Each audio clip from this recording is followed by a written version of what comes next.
Into the wild I'll go, and into the wild I am. It's been a while, freedom child, since I left my roots back home. Into the wild I'll go, and into the wild I am. It's been a while, freedom child, since I left my roots back home. Welcome to the FREEBIRTH Society podcast. This is a radical space for women who are ready to celebrate their autonomous choices in birth, motherhood, and beyond. Together, we'll learn about wild birth through personal narrative, we'll explore the politics of birth, and we'll analyze everything that relates to our lives as women from a feminist perspective. Here's your host, Emily Saldea. It's been a while, freedom child, since I left my roots back home.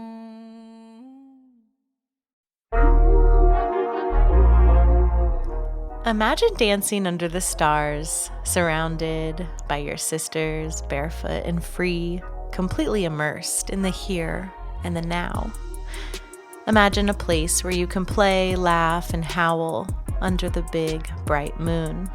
Here, you can let your guard down and come back to the essence of your wild womanhood. If you've never attended a woman-only event before, let me tell you, it's pure magic. And so, I am thrilled to announce that the third annual Matriarch Rising Festival will be taking place June 20th through the 25th in the Blue Ridge Mountains of North Carolina. The Matriarch Rising Festival is an exclusive women-only event that cultivates a sanctuary for mothers, daughters, and sisters to celebrate womanhood year after year. Our mission is to preserve the practice of sharing women-to-women wisdom and inspire one another to claim ownership over ourselves as sovereign and spiritual beings. Beginning with our closely knit and welcoming staff, our core design of community is woven throughout the entire festival. Matriarch Rising Festival is a coming home to ourselves, a safe and playful arena for the wild-hearted woman to let her guard down, to find deep kinship, and return to her daily life renewed. Tickets are officially on sale, and they will sell out, so head over to matriarchrisingfestival.com for all of the details and to grab your ticket. See you there, my friends.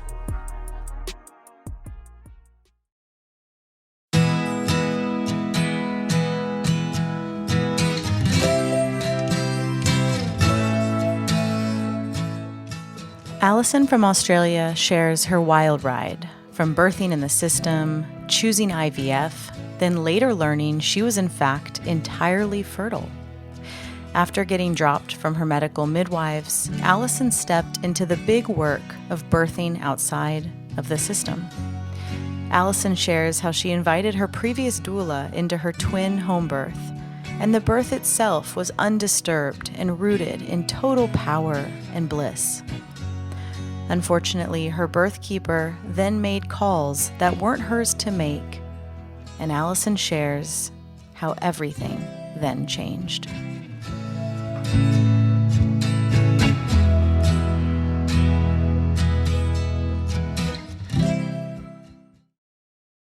All right, welcome, Allison. Hey, thanks for having me. Yeah, I'm excited to have you on, and I know you have quite a few stories to tell, and I'm just so excited to hear all of them. So yeah, take us to wherever the beginning in the continuum is for you. You're sitting here today, pregnant with your fifth. Yes. Right? Yeah. So you had quite the journey as a mother. So yeah, tell us about it. Yeah, I think like the beginning of my journey, I would have to say starts with my first, and probably like all women, it starts before that, even before you're pregnant, like just what society shows of birth and, and pregnancy and the whole idea that children are a burden, etc. Like, it can be quite like negative. And so I got pregnant. I was a single mom with my first. And so when I got pregnant, I was like young, I was 23. Oh, And wow. I was very like in the system, and all of my responsibility I happily gave into the system, because I mean, like, when you think about it, especially with where I am now, like giving that responsibility away is like, horribly to say, but honestly, it's easier. And you feel safer to do so, because everyone around you is doing it. And so yeah, and so my first, I was very much in the system. So I'm Australian. I grew up in Sydney. And so I'm also Indigenous.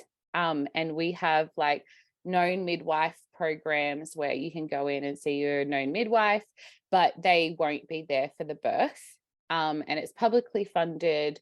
And so I would see my known midwife. She would even come to my house, and she would come to my house after I had the baby, but she wasn't there at the birth. And I always thought that was crazy to like get to know someone so deeply, share all your fears around birth, and then be like, okay, cool, you're not even going to be there. Like, it felt like a waste. And but it was an Indigenous program that I could be a part of. And yeah, and so I was thankful for the experience, and I went into the system. I was like, oh, my due date was the 18th of December. So naturally I was induced because I had a big baby. And I remember walking into the hospital with this random midwife that I'd never met before, to have an induction for a big baby. And she she said to me, like, red flag, even then, she was like, they like to induce you around this time of year because like we're short on staff, and like, doctors are on holidays. And I just remember thinking, what? Like, that's like, and this is me being super mainstream. And I was just like, that feels weird.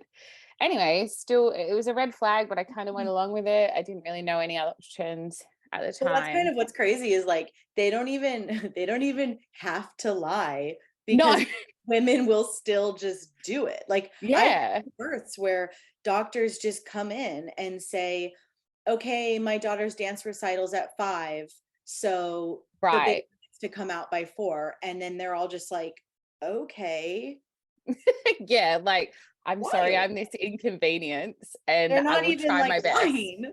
Yeah, I mean, no, there's they're plenty not. of lies, obviously, but Yeah, no, 100%. But like some stuff, it's just like it's so in your face, and it's just yeah, like you feel like you don't have any option anyway. So you're just like, okay, well, exactly. I'm gonna be the good girl and obey and do what I'm told. And and so I went along, and I thankfully I had a very textbook for a 3.5 hour labor induction, worked very quickly. Um, and it was really intense. I birthed on my back. My mom and my sister were in the room, so that was really beautiful, to have women with me who I knew and I trusted. And yeah, and then I remember being in the hospital after I had her, and had all of the interventions. Um and the midwife, I said to the midwife, I was like, I don't know if I can go any further, like in my labor. I was like, I think she's gonna come soon. She's like, she did a VE. She's like, oh, you're 5 centimeters. Like, I'll be going off shift. There'll be a new midwife. Like, da da da. You won't be having this baby for hours. And literally 20 minutes later, my daughter was born. So, like, yeah. So I have very quick labors too. Anyhow, and so yeah, after she was born, I remember being in the hospital bed, and I had, single mom, never breastfed before, but super keen to breastfeed. And I put her on for like the first time outside of the birth suite, and I was all by myself, and I put a pillow under my arm, and this like crazy hospital midwife walked in, and she just shamed me straight away. And she was like, what are you going to do? Walk around the shops with a pillow everywhere and breastfeed? That's how you're going to do it? You need to start learning. And I was just like, whoa, like, this is my first time. Leave me alone. Like, I was so like, you know.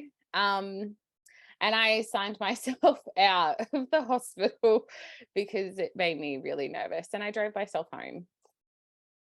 Yeah. Whoa. Wait, you and the baby, obviously. Yeah, me and my baby. Yeah. Oh my God, that's I was horrible. like, yeah, it is. So I mean, I I get was it. like, I get wanting to not be, yeah, of course.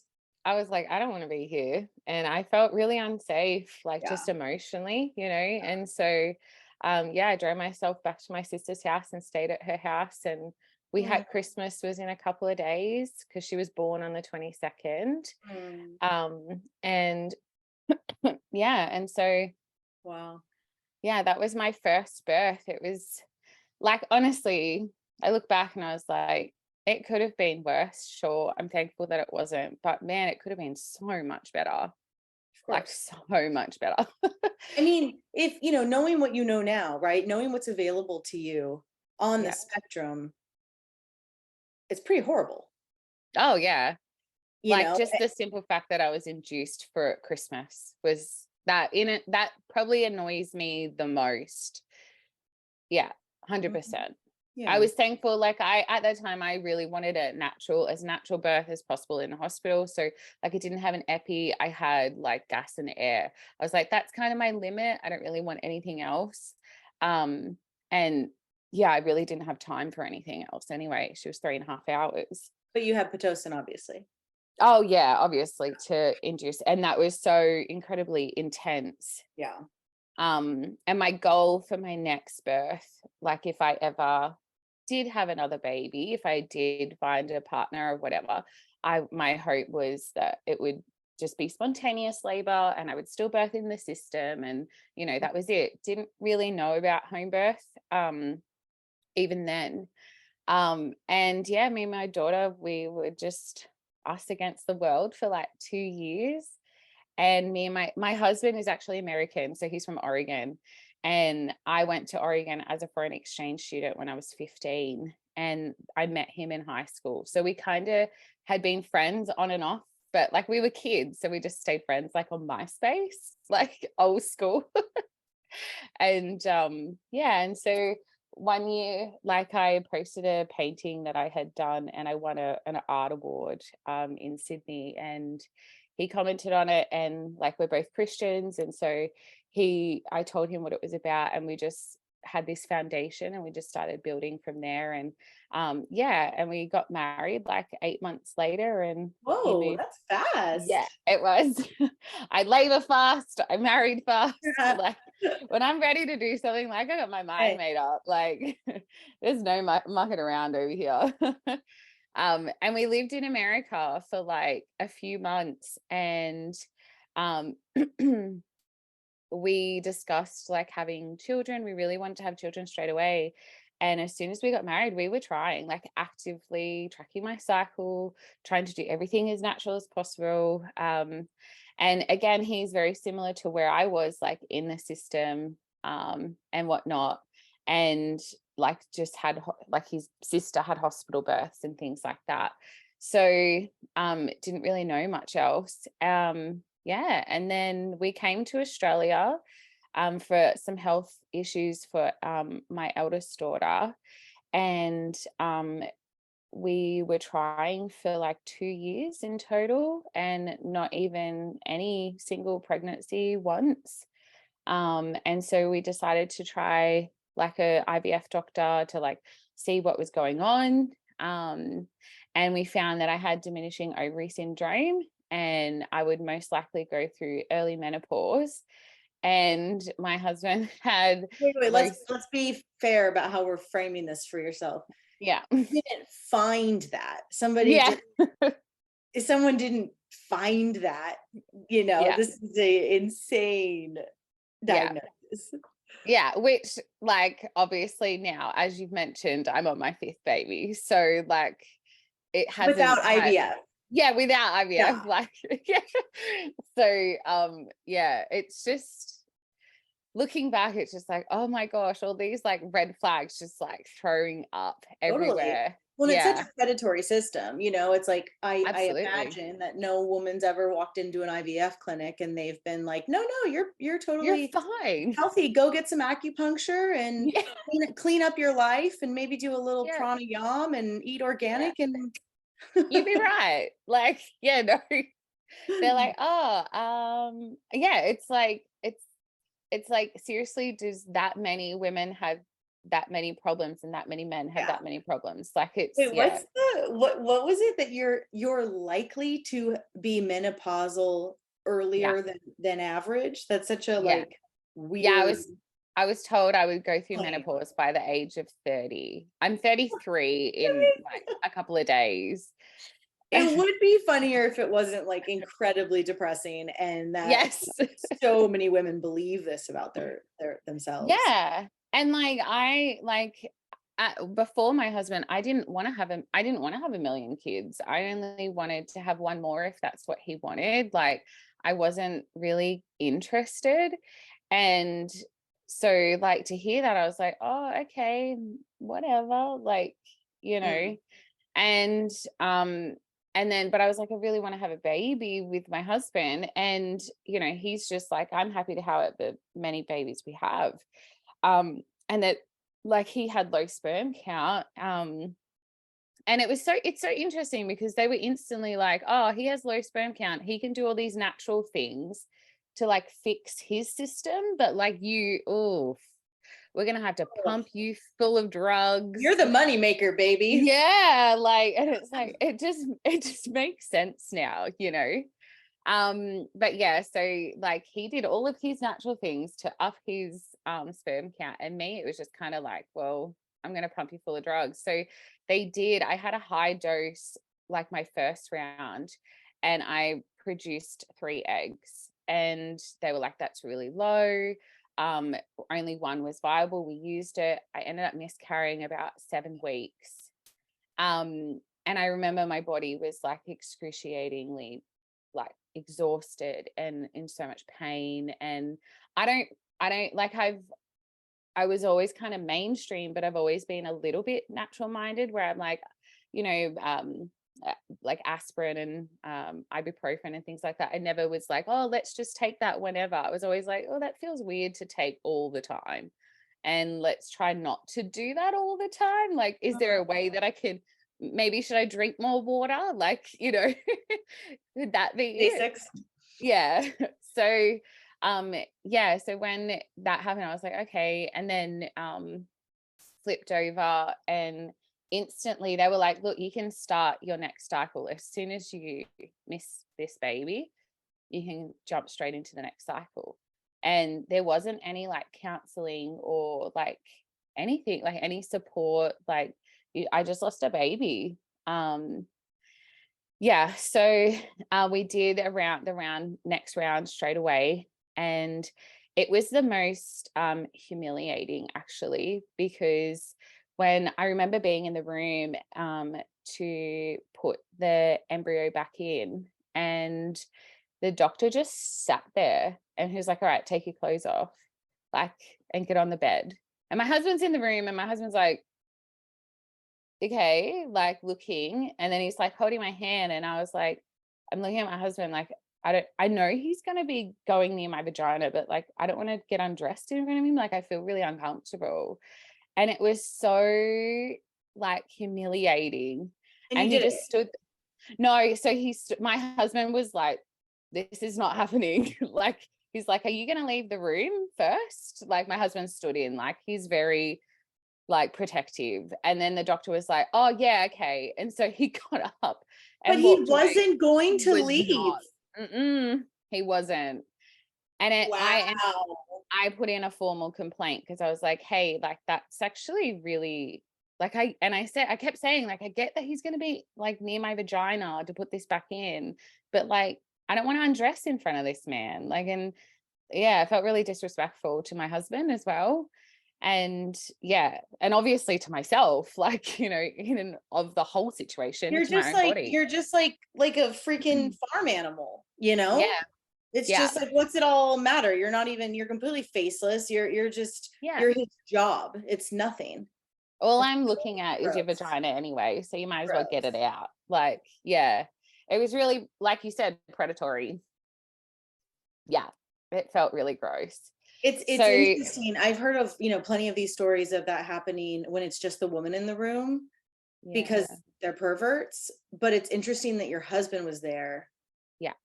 because I feel like like perverts would be on like their better behavior. Yeah, right. Like what kind of audacity does he have So weird. to just like, and my husband, like, he is not a short man. He is like ex-military. He's 6'4". Like, he is a solid bloke. He's not fat. He's like well built. Like, you'd think that he would look, and he is intimidating looking. He's just a giant teddy bear anyway, but like you would think that it was his presence. Yeah, it was, I mean, it probably is just the like complete inhumaneness of it, of just like, it's 100%. just another day. You're not like a real whole Just woman another dollar. any sort of decency. And anyway, okay, so that's crazy. So that's the round that works. Yeah. And so I get pregnant with Ezra. So my first is Aurora and she's 9. And then Ezra, he's 3 now. And so Ezzy, I have like, a million ultrasounds, it's IVF, so I'm high risk and it's all very crazy. And I kind of like, the saving grace for me was that, like, again, I was like, I don't want to have a million ultrasounds. Like, it feels weird. Like, again, I'm still in the system and mindset too, but it always felt off. Like, things have always felt off for me. And just like, there has to be something else. And my husband, he owned a home before we got married. He owned a home in the US, and we wanted to sell that property, and just get rid of it so we could buy our own property, etc.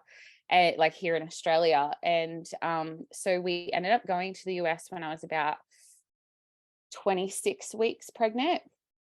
So we flew from Australia to the US to Oregon and like got the house all organized. We were there for like Christmas. Ezra was born in February 2020.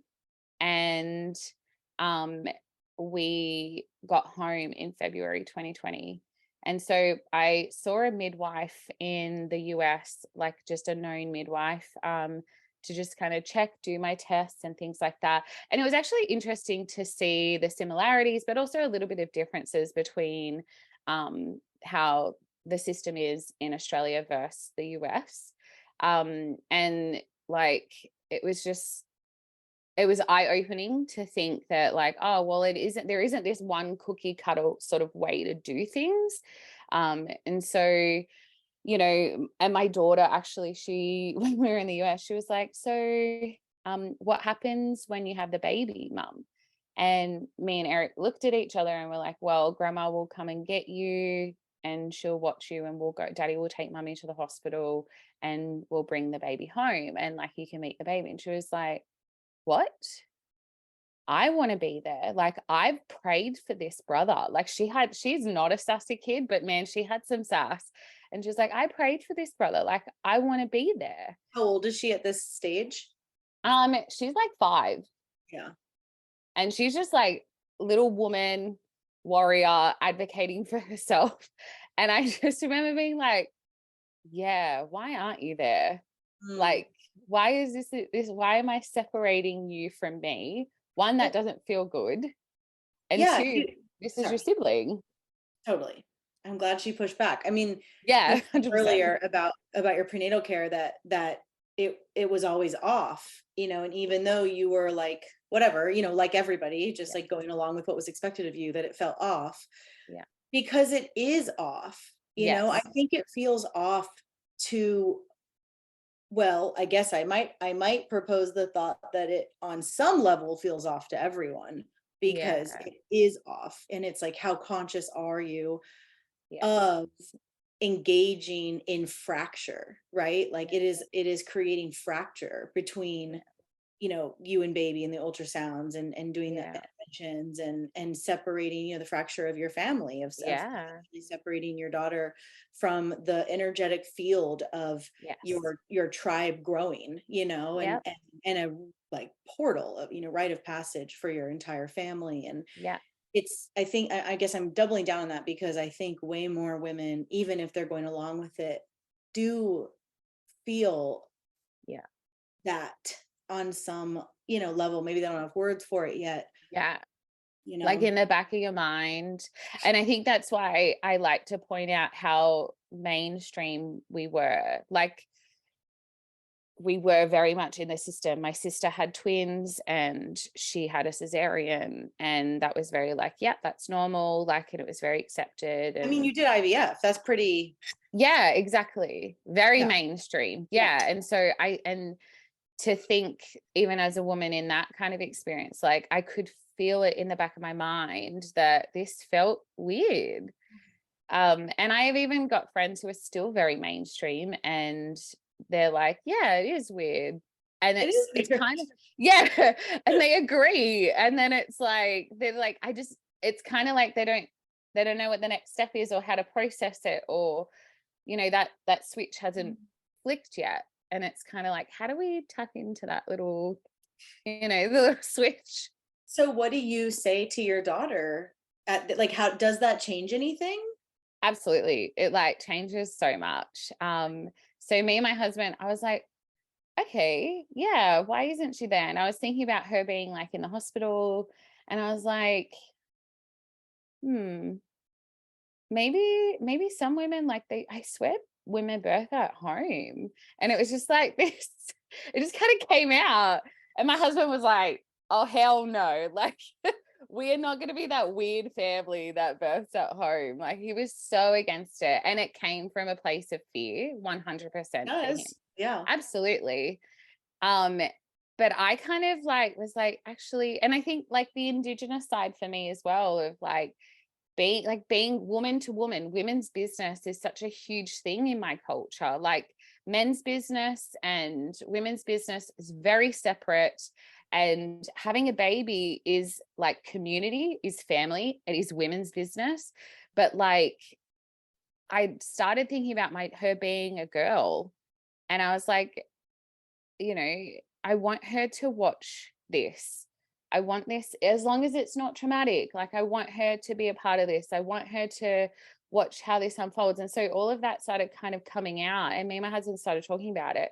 And we started we were in America at the time, but we started interviewing. I knew that I was having my baby in Australia. And so we're interviewing midwives over the phone to set up a home birth with a midwife. And yeah, I was on IVF medication, and what is that? What's IVF medication? so I was on like a baby aspirin, and I was on some other, for, I'm not sure why. I was just given it. And I took it, and I was like, this is what I've got to do. And I'm like, when do I stop taking this? And she's like, okay, bye.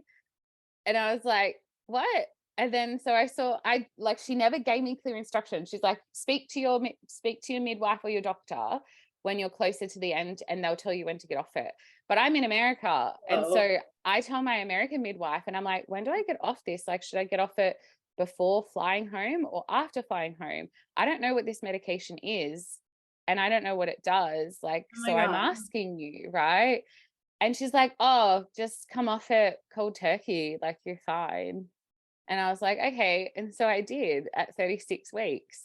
And 2 days later, I was like, oh, my leg's swollen. This isn't good. What's that? And it's really painful. And so I'm like Googling what it was. And I was like, oh, this could actually be really serious. I could have a blood clot in my leg. And so I call the midwife, and I go to the midwife, and I'm like, hey, by this time, I've already found a doula. So not a midwife in Australia. I couldn't find one. But I found a doula who I connected really well with. She is like a free birth mum and advocate. And she attended like from hospital, home birth to free births, right? And so she kind of opened the idea to like everything, and just she's a very natural Christian woman as well. So connected on lots of different levels. And so we're kind of having Zoom chats with her, and I let her know, I'm like, hey, like this feels like weird. I think I've got something really wrong with my leg. And I go to the midwife. I tell the midwife, I send her photos of like my leg, and I get there, and she's like, it's not, I had put my leg in like a bandage, just a compression stocking, sorry. And so when I got there, I took it off, and the swelling had kind of gone down a little bit. It was still a little bit bigger than my other leg. But I had told her, like, I had pain, like, right in my calf. It was really sharp, and it felt like it was burning on the inside, but you couldn't see anything externally other than a little bit of swelling. And I was like, I actually think I have a blood clot. I think I have a DVT. And I was like, should we do like an ultrasound on my leg to see if I have it? And she's like, here is some muscle relaxant. Take that. You probably just have sciatic nerve pain and you'll be fine. And so I took that, and because like I said, like I don't really take medication very often. So when I do, my body like really responds to it. And so I'm high being on this muscle relaxant, feeling very like, ooh, loose and, good physically. And I'm like, oh yeah, I like, it still feels like it's burning in there, but like I feel good. And so I tell her this, and she's like, okay, here's your fit to fly letter. Fly home back to Australia at 37 weeks. You'll be fine. And so I did, with a blood clot in my leg that she didn't want to diagnose. And I landed in Australia after 21 hours of flying, and my leg was twice its size. And I went straight to emergency. My husband took me straight to emergency, and the ER doctor was like, if you don't have a blood clot in your leg, I don't know what's wrong with you. He did an ultrasound straight away, and he found that I had a 21-inch blood clot in my calf. So it went from above my groin crease, and it continued all the way down to my calf, and it was one whole clot. It was so big. Yeah. Okay. And yeah. And so I was instantly on blood thinners. Like, everyone was like, you're going to die. And that was like, they didn't need to use anything to fearmonger me, because I had this huge blood clot in my leg. And for whatever reason, God gave me the peace that I needed at the time. And I was just like, no, I'm not going to die. I'm okay.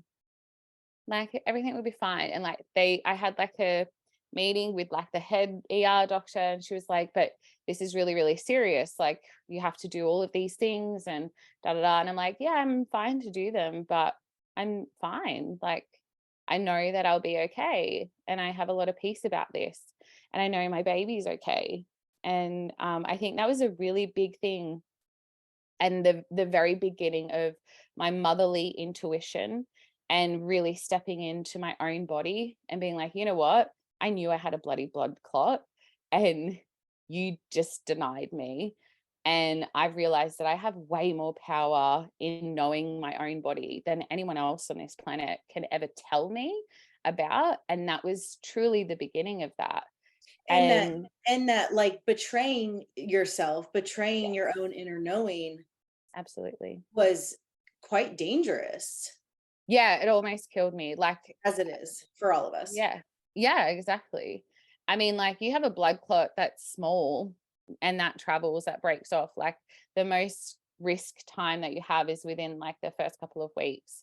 And your biggest risk when you have a new blood clot is actually flying within a couple of days. Right. And that's what I did.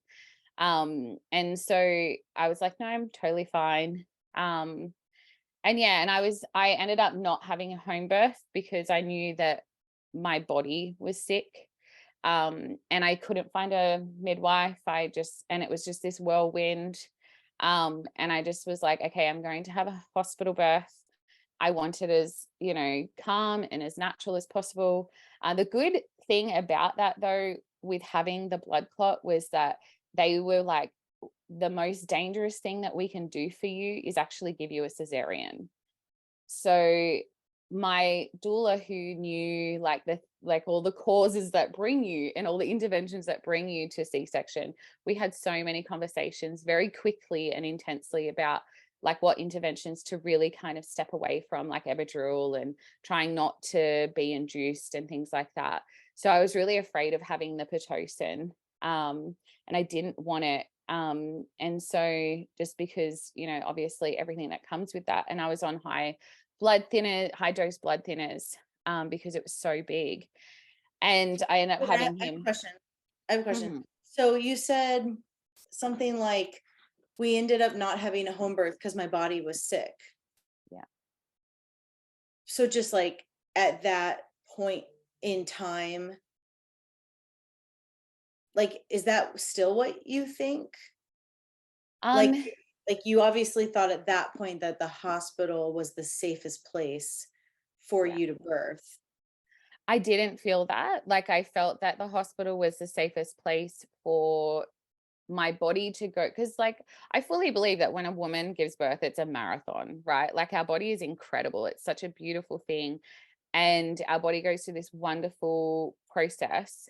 And it's not like, it's exactly what the body's designed to do. So it's not like hard on the body, as in like not meant to happen hard, but like, you know, it's an effort for our body to give birth in a good way. And I just felt like being in the hospital at that particular time was the safest place for my body to go through that. And obviously having a higher heart rate for myself with a blood clot that can cause it to break off. So I think it was the focus for me was thinking about how if the blood clot had broken off, that there would be like emergency instantly, and there would be someone who like medically who could kind of do something about the blood clot. But I didn't feel safest in the hospital to give birth though. Like, if I didn't have the blood clot, it was like I knew I still was like, and so my support team, my doula and my husband, I was like, these are the things, like, you need to keep these people away from me. Don't let them touch me. Like I don't feel safe. This doesn't feel normal either. And looking back, I'm not like, I think that I probably would have 100% been a lot safer at home than if I was in the system. Because I had told the at the beginning, actually, like, just, you know, at the beginning of my marriage with Eric, he was in America and I was in Australia as we were transitioning. And I had been sexually assaulted by someone that I knew in my own home.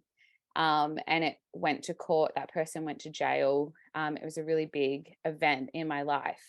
And so giving birth and having that happen recently, I was like, please don't let them touch me. I don't want any vaginal checks, nothing. Like, they can literally just do the gel, and then I don't want them to touch me down there ever again. Like, that's it.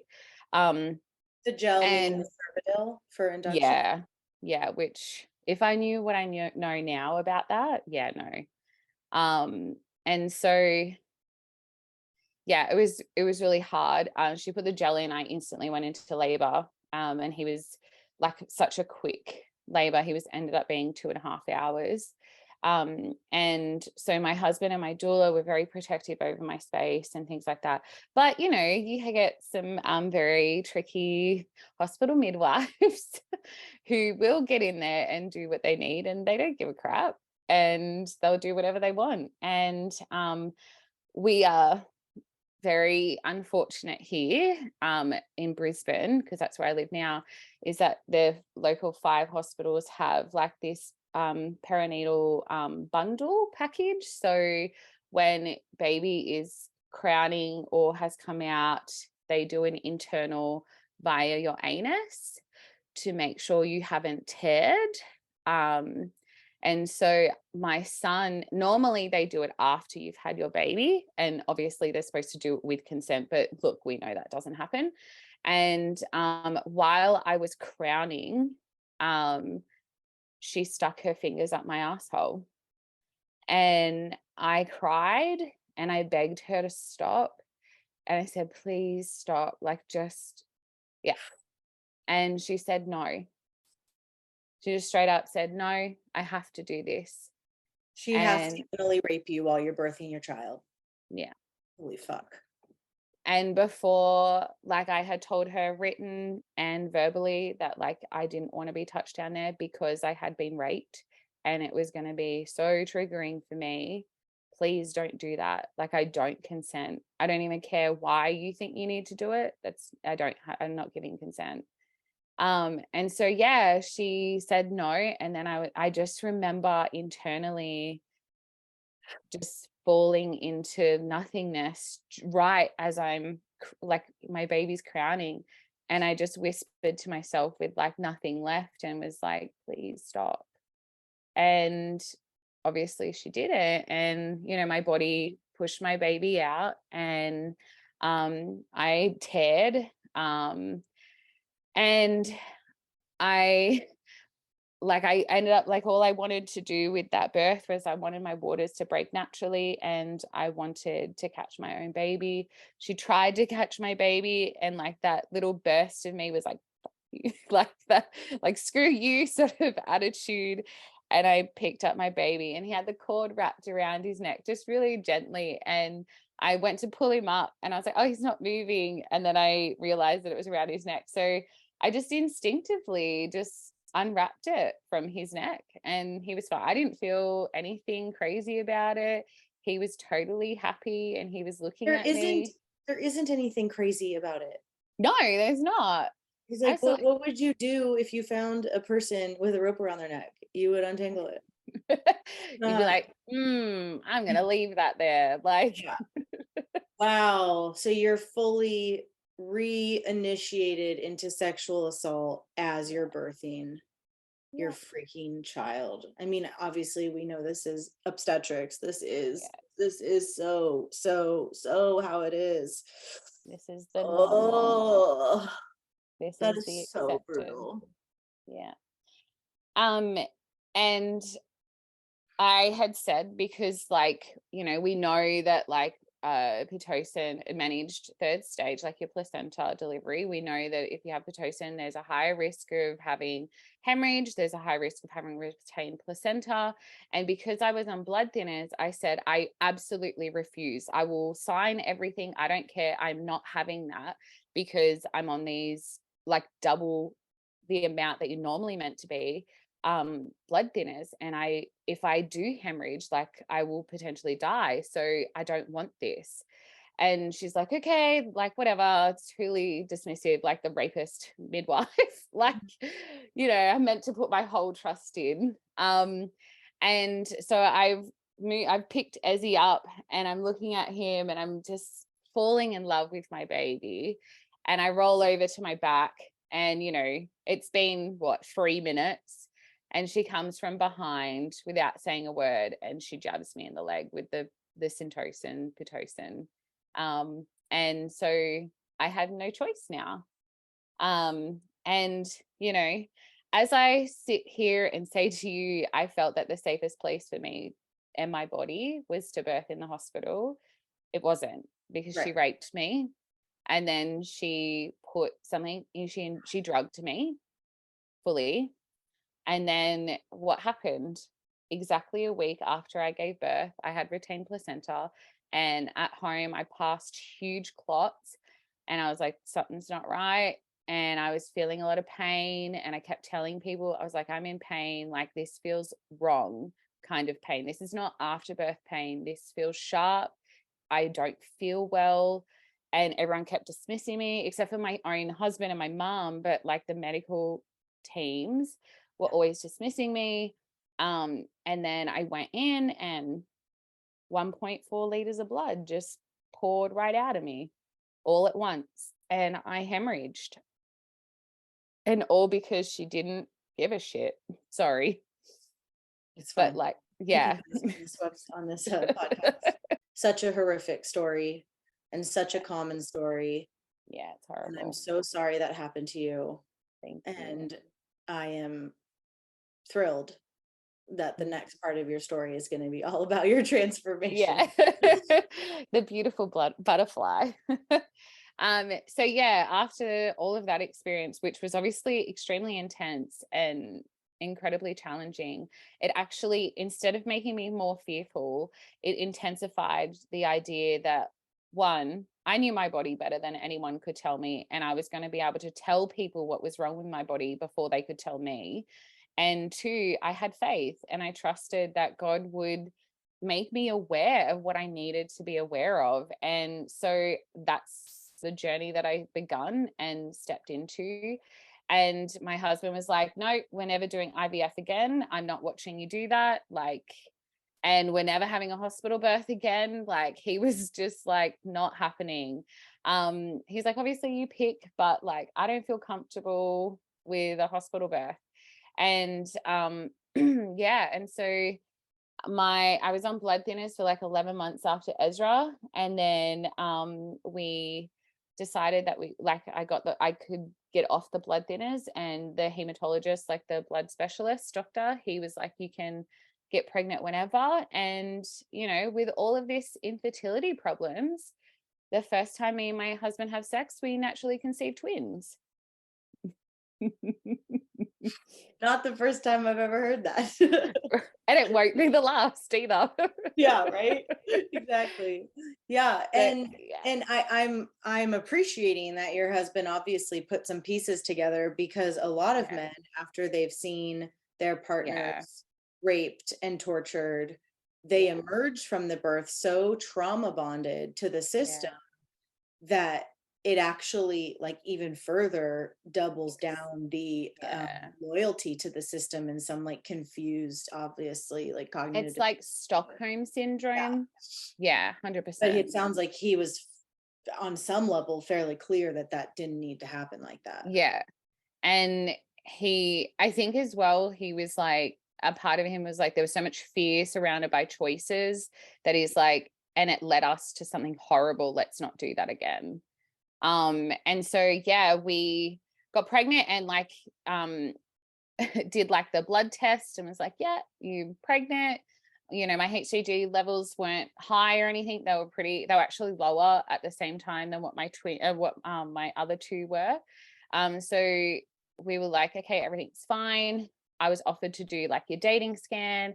And we just decided that everything that they gave us, we would not say yes to. We would go home, we would think about it, we'd pray about it, and then we'd see what we want to do.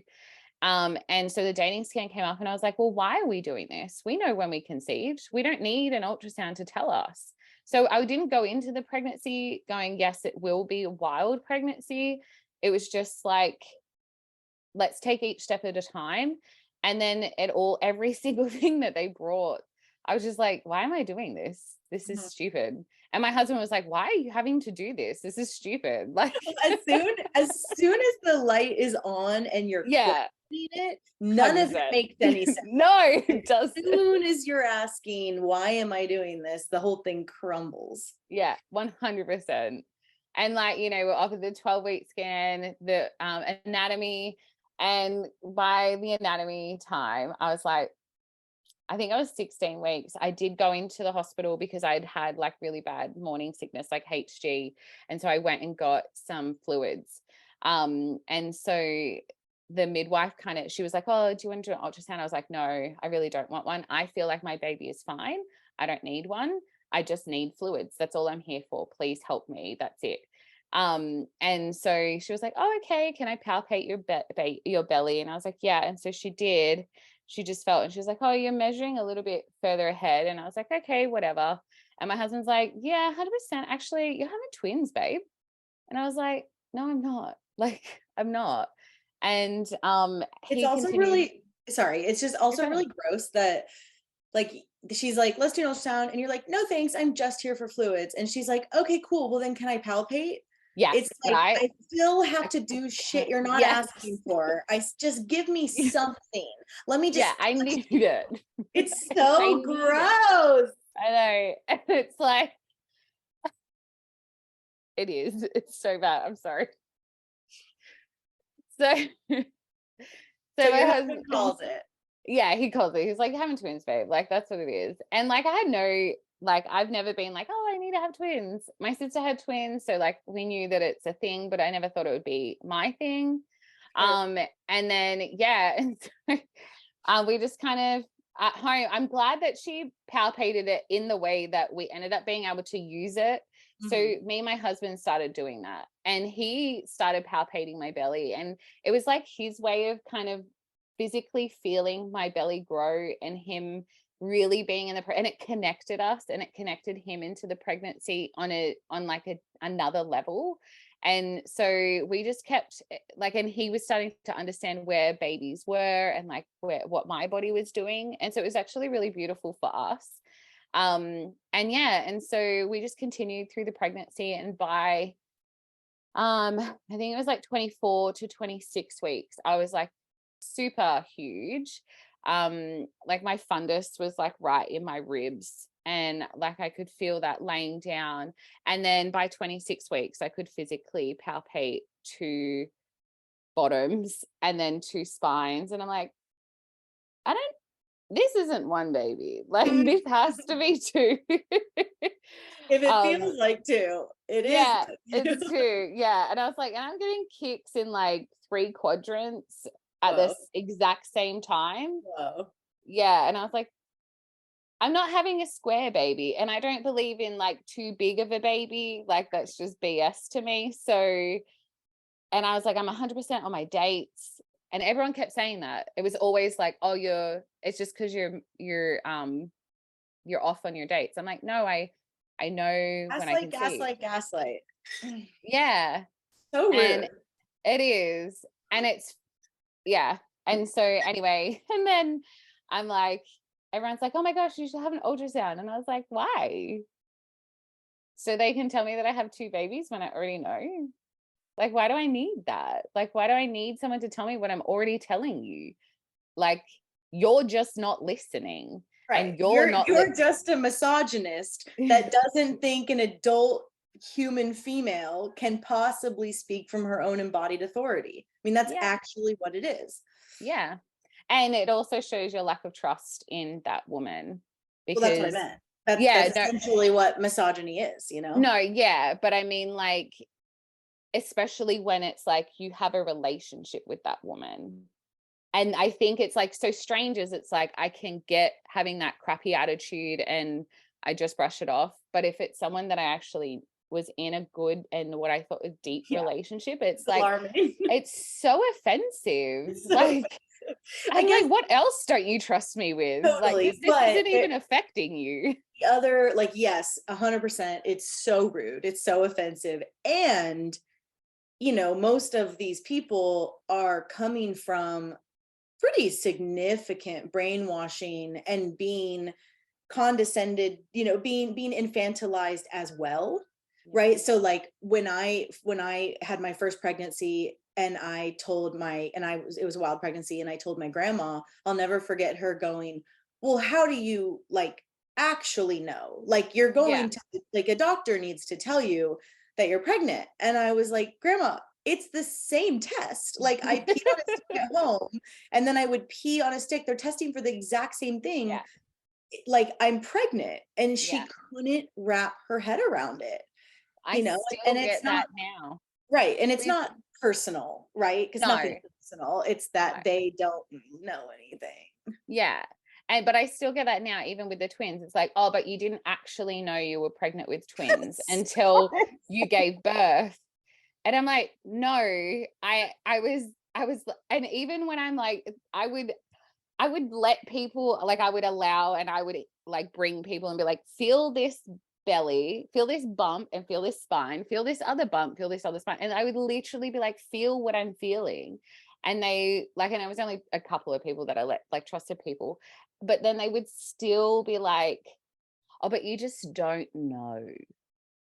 And I'm like, you're literally feeling it. I know you're feeling it. And then it was, so it's just crazy. I think it's insanity. Mm-hmm. But obviously I did know. And no, I wasn't shocked that I gave birth to twins, like when I'm feeling what I'm feeling. And so I actually said to Eric, I was like, if I don't birth 2 babies, I'm going to be genuinely concerned that something, like I have a tumor or something, like right. Something is weird is going on. Totally. And so I ended up being quite sick in my pregnancy with the twins, like just vomiting, HG and things like that. Tried to manage it as much as possible with different like things. And I was like regularly seeing a chiro and my remedial massage therapist to kind of help, because my belly was just growing at a rapid rate. Like it was just, I was so big, and everything kind of was sore. And and so I was really, my husband was like, yeah, babe, like do what you need to do, keep you healthy, like protecting me as much as possible. And I kind of felt like I was going to have this baby, like before I realized it was twin, we kind of felt like we were going to have the baby early. So my husband early on felt like what like we had the big question of like how early is too early to birth at home for us? Where's our comfortable level, and where do we sit in that?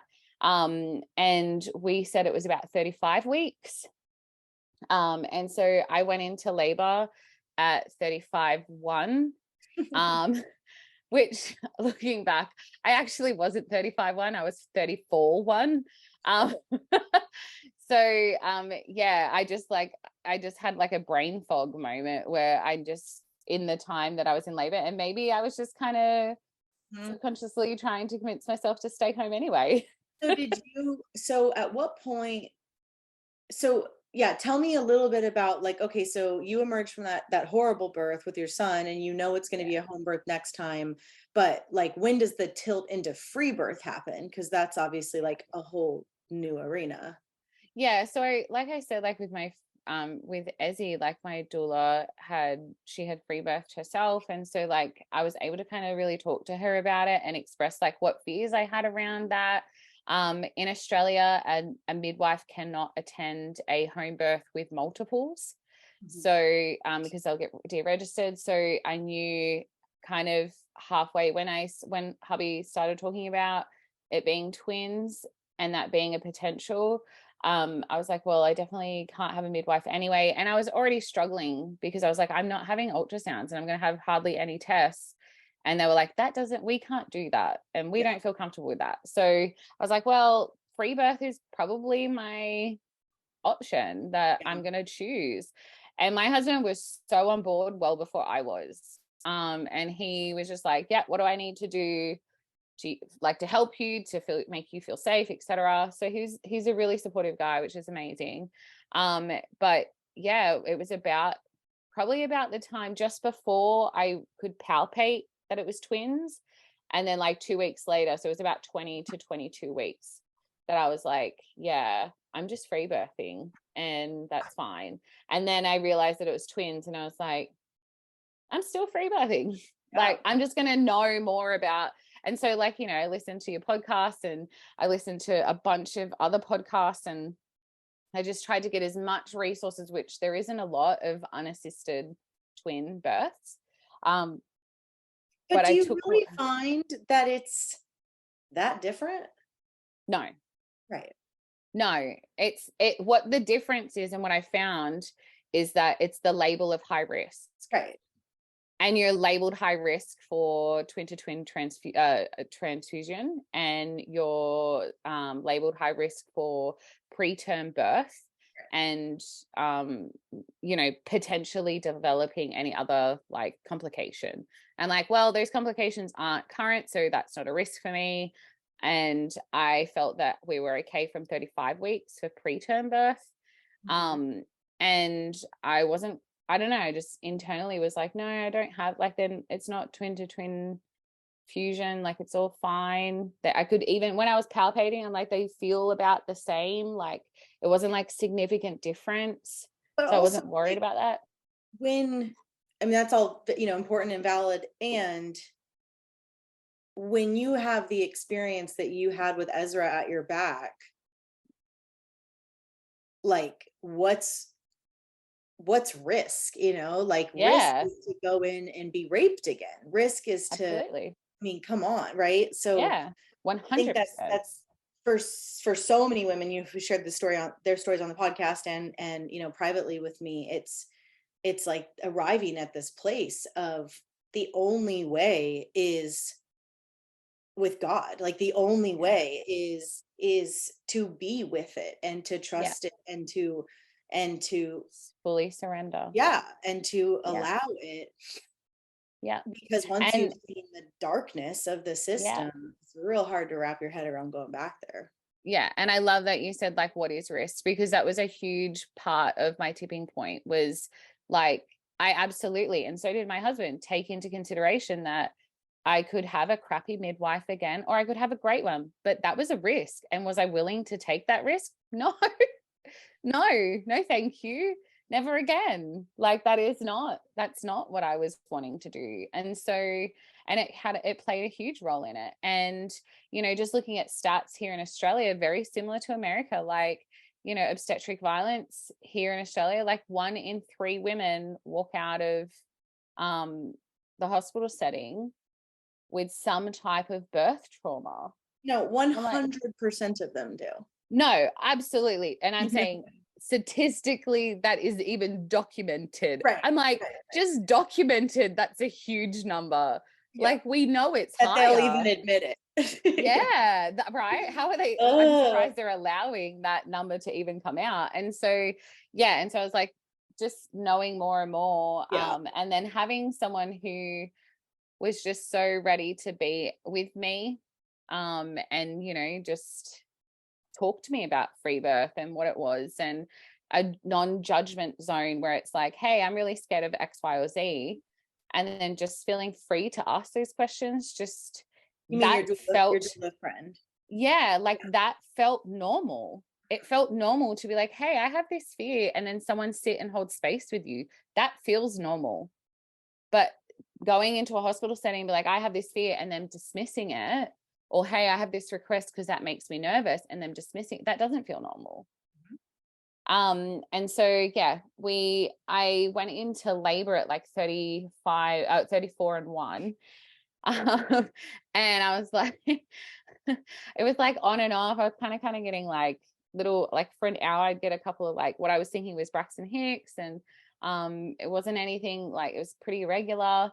I just went about my normal day to day, like, you know, hanging out with the kids, taking them to school, picking them up, and going to the shops and buying some fruit, and, you know, doing my thing. And I came home and it was about 7 o'clock, and I was like, I might go into labor soonish. Like something feels a little bit like it's shifted, but I wasn't getting anything regular, and I wasn't concerned about it either. I was happy for everything to just go the way that it wanted to go, and I had fully surrendered to it. And so, yeah, I was like, I haven't done a belly cast, which I do with all my babies. It's one of my keepsakes that I love doing. And I was like, should I do it now? I was like, no, I need to sleep. I'm just going to sleep. And so I slept for 3 hours.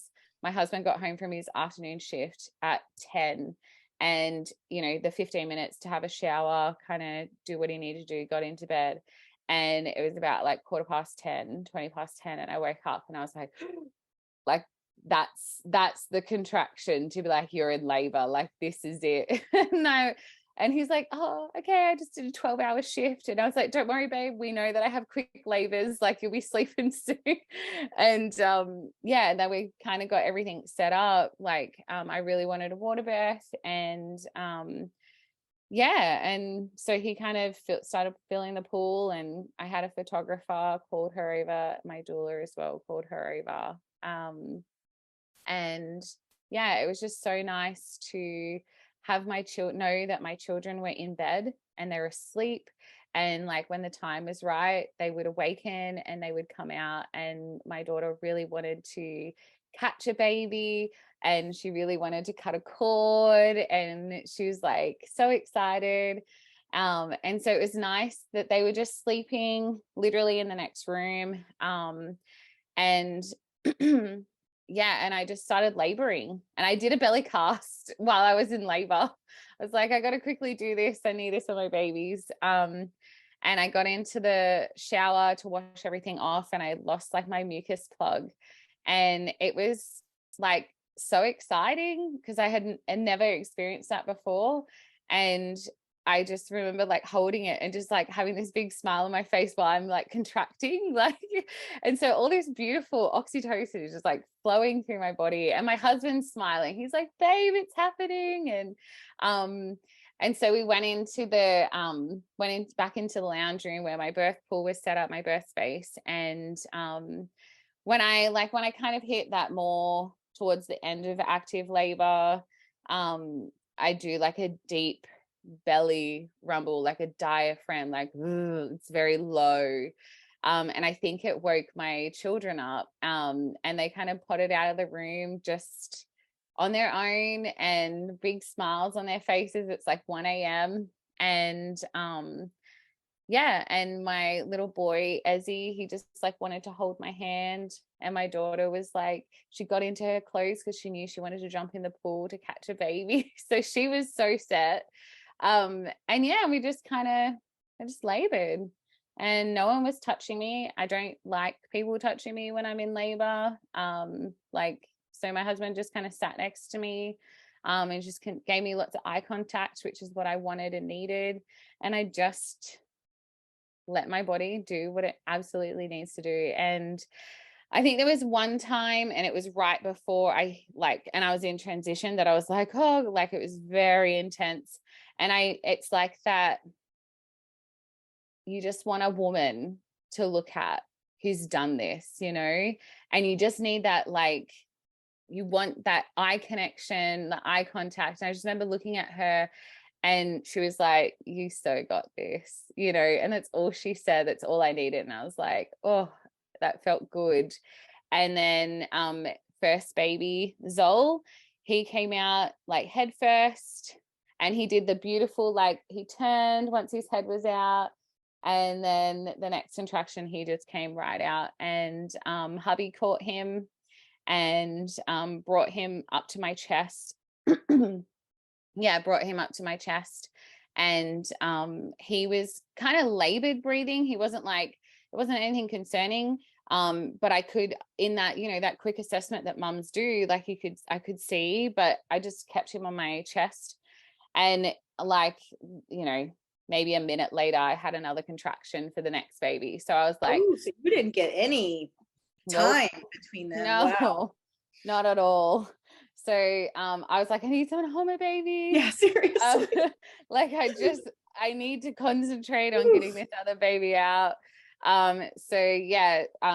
Beck took my baby, and she held him in the water close to me. And I get back into the zone, and I can feel he's like he's engaged. Like I can feel his hit there.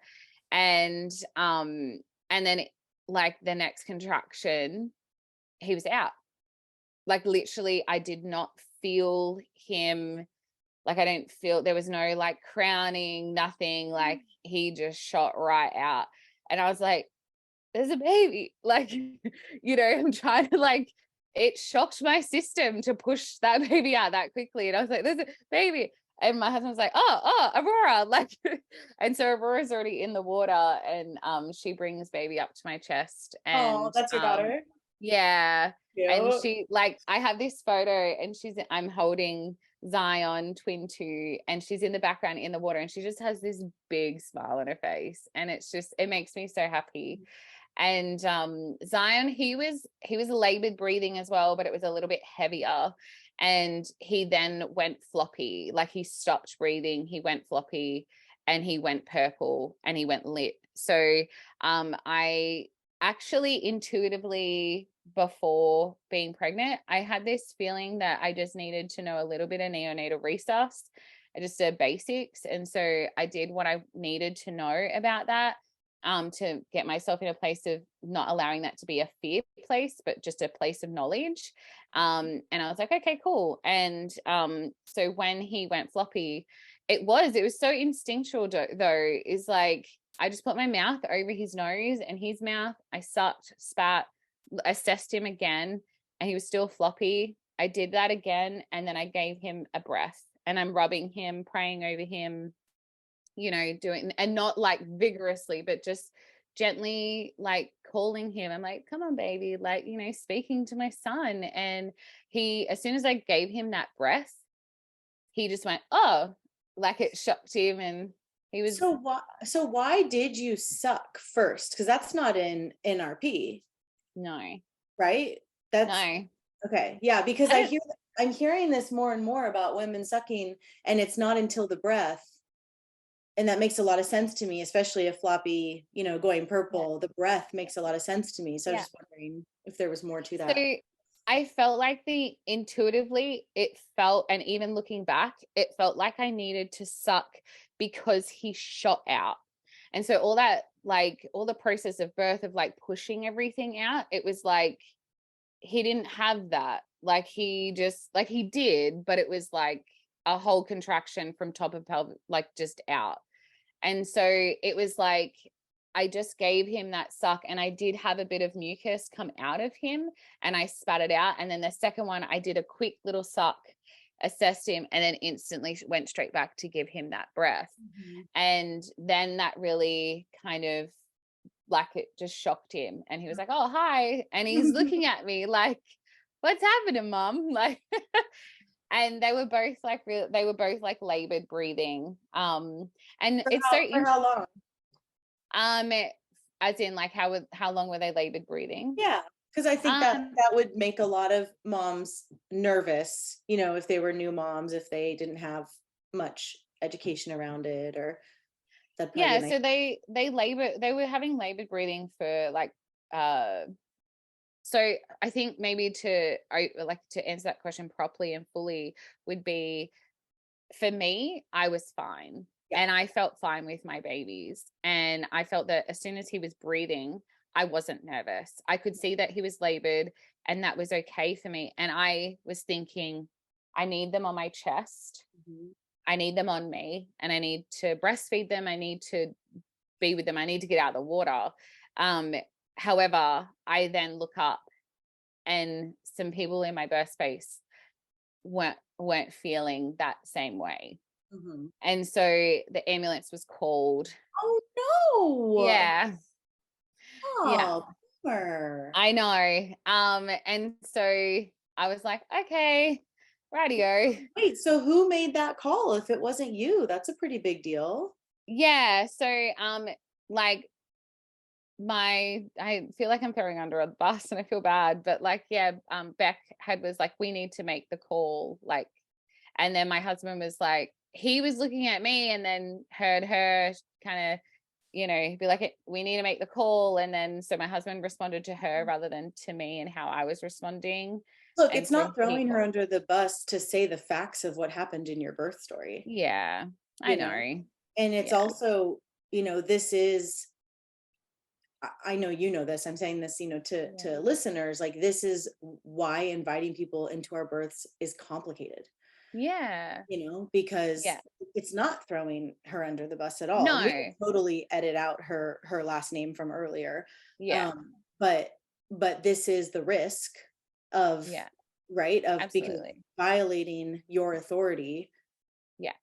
And superseding, you know, everything that a free birth actually is about, right? Is to center the mother, is for the mother to be the sole authority of birth. Yeah. And, you know, it's a gray area right now with women inviting doulas, because often I hear stories like this where the doulas aren't showing up as like handmaidens to be quiet and give you water. They are whole people who fuck up and don't understand this stuff and get scared and don't have the maturity and resources and really what I would say midwifery, you know, yet to know how to hold these spaces. Yeah. And oh man, I feel for you. I did not know the story ends this way. Okay, keep going. Yeah. I'm sorry. No, it's okay. I'm sorry. It's such a, like a, damn, that's really pulling something away from you to do that. Yeah. And so like, I understand, you know, it just kind of happened. And then like my husband, he went off of like her response. And so he called an ambulance, and I'm just like, I need my babies, like, and I want to hold them. And so I was holding my babies up to my chest, and I felt all of that oxytocin of just holding them and smelling them. And I could, like, they were covered in vernix, and it was just gorgeous. And they were fat. Like, they were like, they're my smallest babies I've ever had, but they were still really big. And so they were like 20 and 21, 19 and 20 inches long, and 5 pound 13 and 6 pound 6. So yeah, they were really chunky, gorgeous sized babies, and I'm holding them. And that's one of my prized photos that my photographer, who, by the way, was sitting in the background, just like you got this. Like she sat and she just took photos, and like there was nothing from her, she just did I just really loved the way that she even supported in all of that as well. And so yeah, she took that photo of me holding the babies, and then my placenta just came on its own, and it was huge. It was like another baby, like yeah, it was giant. And so I remember like pulling it out of the water and just being like, oof, like this is so heavy. And then I think by that stage the ambulance had arrived, and I had because I think it's similar in these states, like we had 8 paramedics come into the space, and I was like, okay, you guys are giving me a lot of anxiety. I need half of you at least to get out of my space. And thankfully, like 4 of them stepped outside. 2 of them were kind of near the door, and then the other 2 were just kind of like around checking babies and stuff. And yeah, you give your babies over to them. Yeah, so I can get out of the pool. I get out of the pool, and then they're doing like some suctioning for Zion, and at this point it's so like all that oxytocin is just kind of shut off, yeah, naturally, right? Like I was sitting in the corner. My birth pool was like in the corner at the back, and so there was a wall and windows behind me, and then it was open, and they just kind of like came in. And so yeah, kind of like it was a sucky end, but I think it really changed, like you were discussing about like doulas stepping into the birth space, and it had such an impact on how I know and have experienced how even words are an intervention. Okay.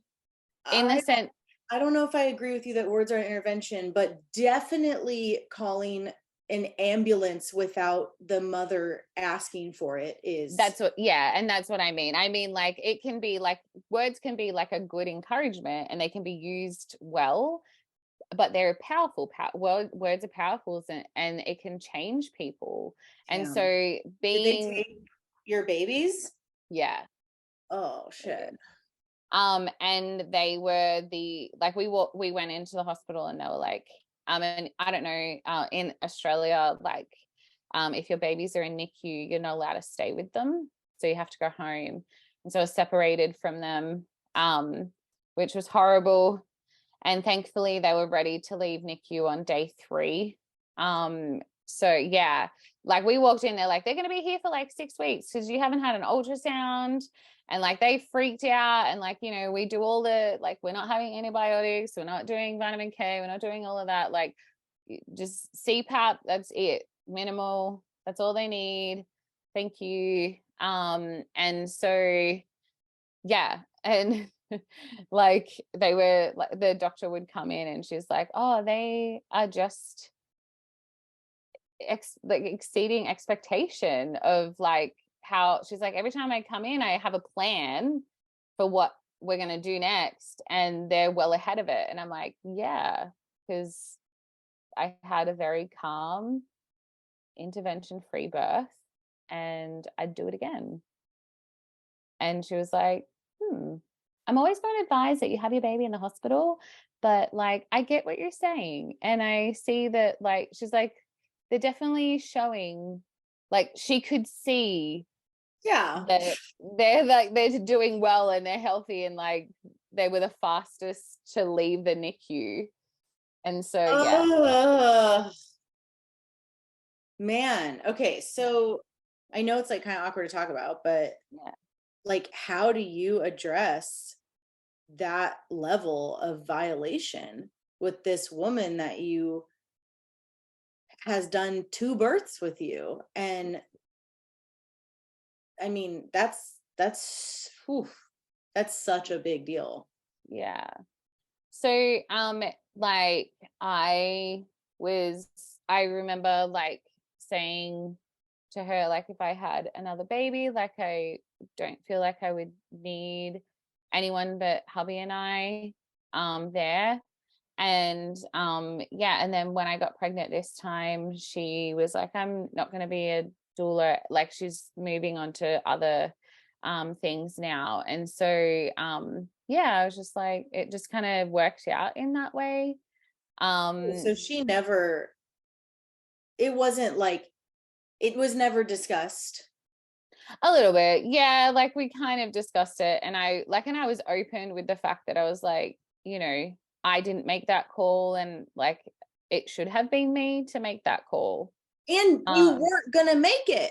No, that's that wasn't important part of the whole fucking thing. Yeah, that wasn't entering in my mind at all at the time. And it wasn't even like it wasn't a panic or like, I don't know what to do. Right. It was a like, I'm assessing my babies, and I felt that they're okay. I felt that I needed to birth my placenta and get out of the pool, and I needed to lay with my babies on my chest and give them the boob, and I was like, I was so like, one, being twins, and two, like knowing that I was in like preterm babies, I was so ready to do like skin to skin, like right. Constantly.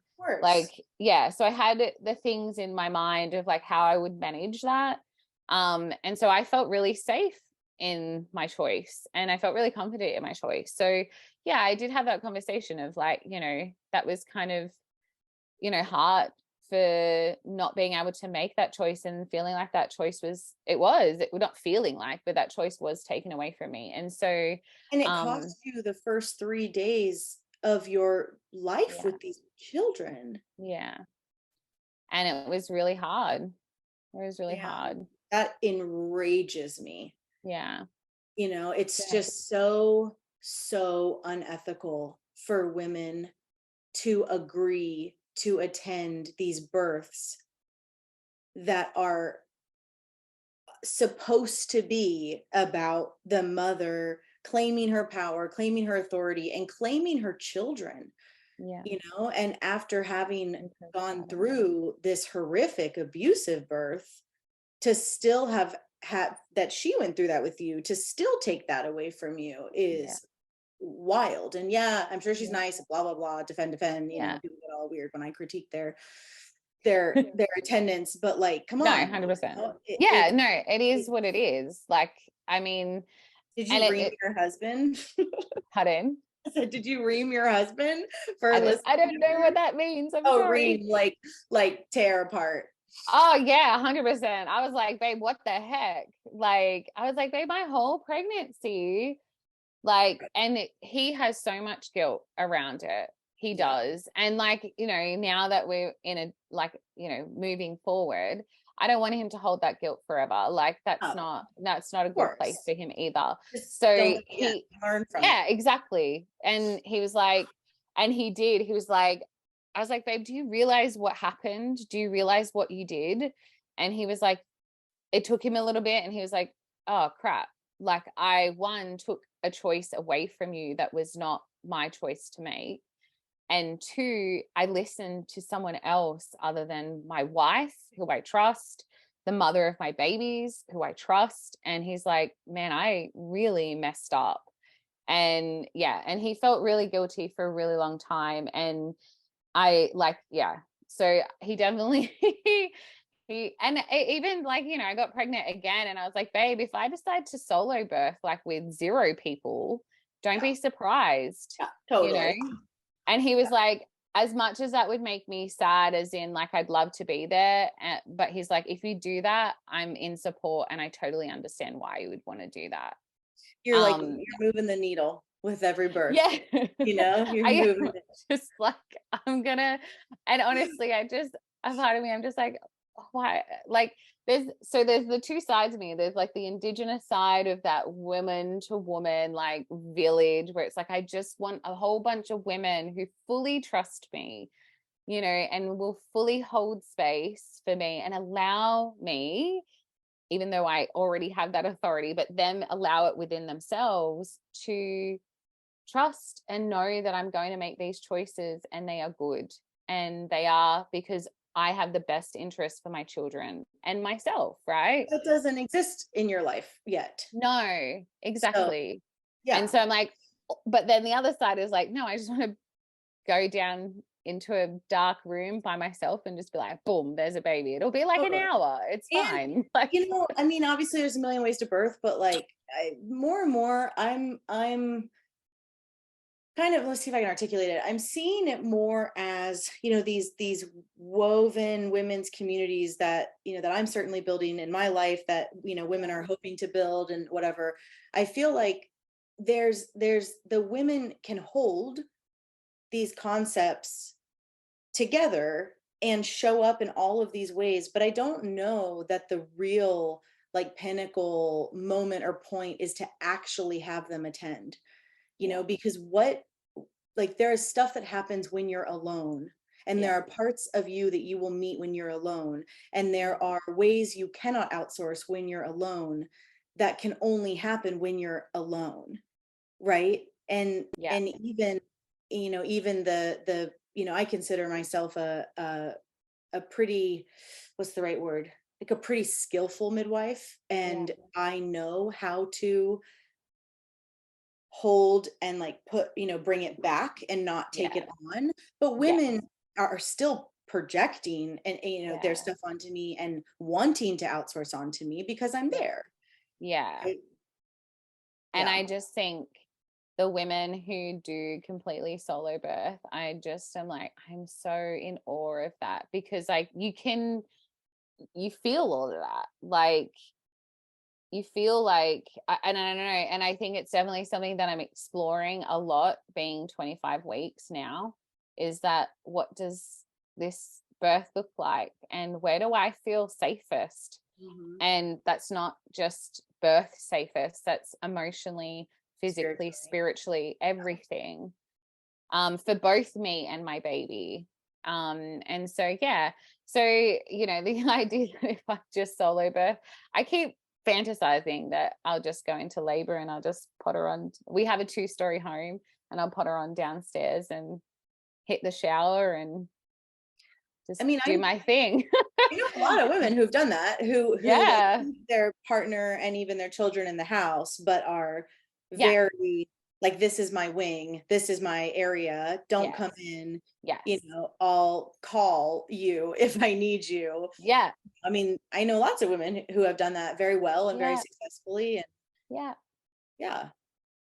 and then what's cool, I mean, if the plan is just you with your family around at your beck and call, then you can just feel it out hour by hour, you know? Exactly.